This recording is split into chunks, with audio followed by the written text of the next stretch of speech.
Ni patutnya letak bakul. Huh? Mana bakul? Bukan macam ni eh? Oh, tak pernah jadi dewan Ibu ingat macam gini. Tak. Jatuh. Ha?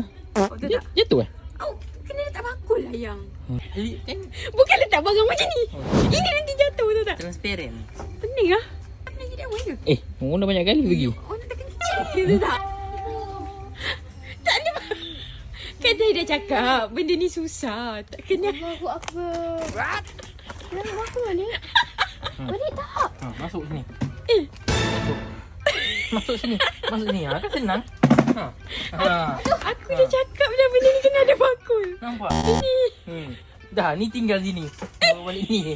Ini je penting. Ini yang nak kena bayar tu tak yang mana. Aku nak tengok tu.